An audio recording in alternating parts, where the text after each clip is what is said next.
Hey guys, Brian Eckberg coming to you from the Mandalay Bay in Las Vegas, Nevada. We are here checking out Rainbow Studios' MX vs. ATV Reflex. Now, of course, this is the latest in the long-running MX vs. ATV series. Rainbow knows what they're doing when it comes to off-road gaming, and we're going to talk to them about the game, check out some of the multiplayer, and have a good time here in Sin City. So join us, won't you?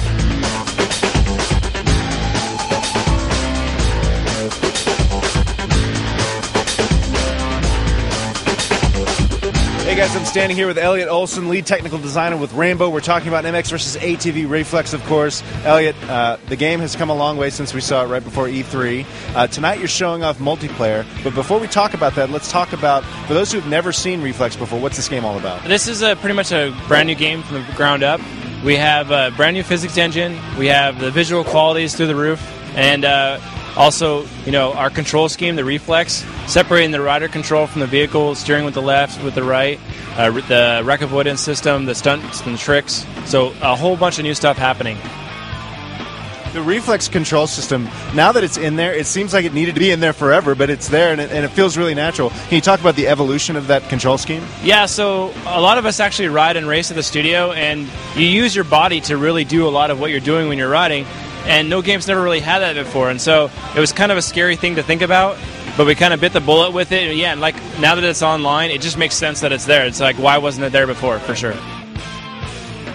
What kind of modes are in here? Just give me all the details. Sure, so we have all of our regular modes like Supercross, Nationals, all the racing modes. We have a couple mini-game specific things that are online only. You know, and you throw in the achievements and all that other stuff, but the really big thing is, you know, racing's meant to be online, and we worked really hard to make sure that online feels good and it's running good and it's performing the way that it should. You guys are no stranger to MX vs. ATV games. You've made these huge open world games. From an art standpoint, what was your goal with this game? Well, we really wanted to improve the visuals from last time. The key word this time was immersion for the team. I really wanted immersive environments and really get the environments around the players. The Earth is the big star of the show. So with the terrain deformation, we really want to capitalize on the different types of Earth. So we have some of the Nationals which are based in very deep sand, deep deforming sand, and some are in very hard-packed kind of Earth, and some are this loamy kind of soft Earth. So yeah, there's a lot of attention spent on the actual surfaces you'll be driving on. So you throw online into that mix, depending on who you're racing, the track's not going to be what you're used to. And then you get into the really, really fast guys that know the fast lines around the track.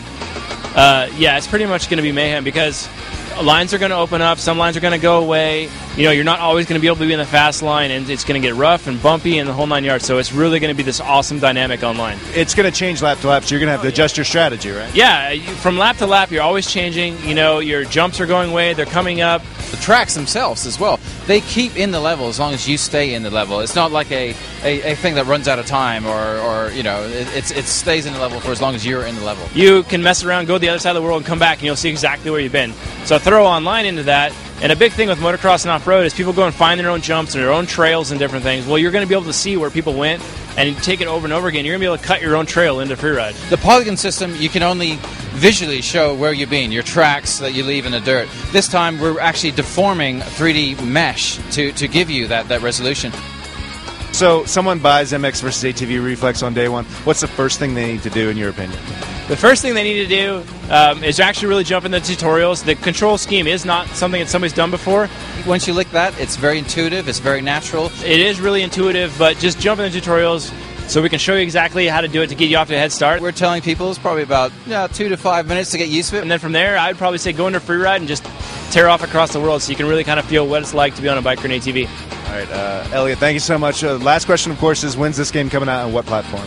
Yeah, sure. So we'll be out this December, and we're going to be obviously on 360 and PS3, and then also PSP and DS.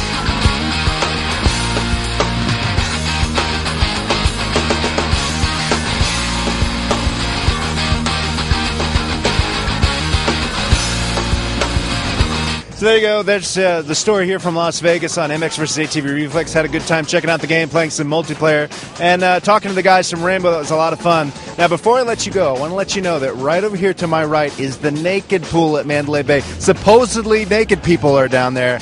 Now, I'm going to have Werner put the camera over there. I can't be held responsible for what you guys see or don't see. But anyway, that's it from Las Vegas. Brian Eckberg signing off. Go see naked people.